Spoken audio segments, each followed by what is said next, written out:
Ce soir, une quinzaine de parents se sont réunis pour parler de leur quotidien et mettre des mots sur des troubles encore mal connus, les troubles du neurodéveloppement. Croire votre enfant, écouter votre enfant et s'adapter le mieux qu'on peut à cette situation qui est très très complexe. Comprendre ces troubles, partager son expérience et apprendre à s'adapter, c'est le cadre offert aux parents par l'association APDIS depuis 2013. Aujourd'hui, j'ai besoin de poser des mots auprès de mon fils aussi. C'est plutôt pour un TDAH. TDAH ou TDA pour trouble de l'attention, mais aussi dyslexie ou dysgraphie. Dans le monde, entre 5 et 8% des enfants sont concernés. Ce type de rencontre est important parce qu'au final, ça permet de prendre conscience réellement de ce que c'est que les troubles 10 et de voir les difficultés que d'autres parents rencontrent dans le quotidien. Ce qu'on observe chez les familles qui viennent assister aux causeries, c'est souvent de la reconnaissance pour trouver du réconfort, trouver une écoute aussi et pouvoir se confier sur leurs difficultés. Aujourd'hui, l'association APDIS accompagne près de 3000 familles polynésiennes et intervient aussi auprès des professionnels de l'éducation. Car à l'école, ces troubles restent encore mal connus. Ce qui a déclenché ma prise de contact, c'est vraiment de voir qu'on avait un papa en détresse. Et on a l'élève depuis 4 ans, depuis sa 6e, et on voit bien les troubles et les problèmes de comportement. Au collège Henri Hirault, les enseignants sont de plus en plus confrontés à ces situations. Certains élèves présentent des difficultés d'apprentissage ou de comportement qui restent parfois sans diagnostic. Au collège, il y a entre 6 et 10 élèves sur l'ensemble de l'établissement qui ont des troubles du comportement ou des apprentissages, mais qui n'ont pas été ni soignés ni pris en charge. Donc ces élèves-là, ils sont dans des classes ordinaires, alors qu'ils ont besoin d'adaptation. Il est important de savoir s'adapter, disposer d'outils, de méthodologies, et ça s'apprend. Il est indispensable de communiquer avec les établissements scolaires et l'environnement éducatif parce qu'on voit aussi à quelles difficultés eux-mêmes sont confrontés. Si Élise s'est investie dans ce combat, ce n'est pas par hasard. Son fils Gaëtan, 15 ans, vit lui aussi avec plusieurs troubles du neurodéveloppement.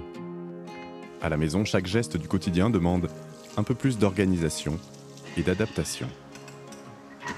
Il faudra du beurre aussi. Et après, tu m'as dit Je t'ai dit du beurre, de la farine. combien de farine? 50 de farine? Ouais, 50 de farine.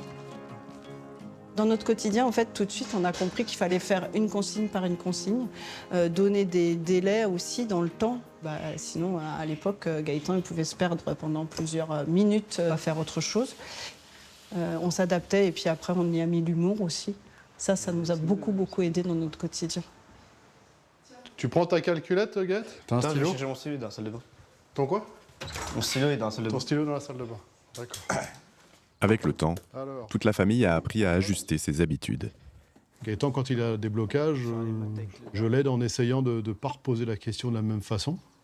On essaye de contourner, de poser différemment, voire de prendre un autre chemin. Si c'est un peu théorique ou un peu conceptuel, qu'il faut tout de suite se raccrocher à la réalité. Là, on peut peut-être capter l'attention pendant quelques minutes et essayer de faire avancer les choses. À l'école, les difficultés existent aussi, mais Gaëtan a appris à transformer ces obstacles en défis. Quand on nous dit de finir la leçon et que moi, je suis même pas au milieu, quoi, je suis au quart, et que tous les autres, ils sont à la fin et qu'eux, ils ont tous fini. Ce qui se passe dans ma tête quand on me laisse tout seul dans la classe pour finir les exercices, pour moi, j'ai pas échoué, j'ai essayé. Donc moi, c'est une manière de me dire que j'ai réussi même si j'ai échoué. Au moins, j'ai essayé.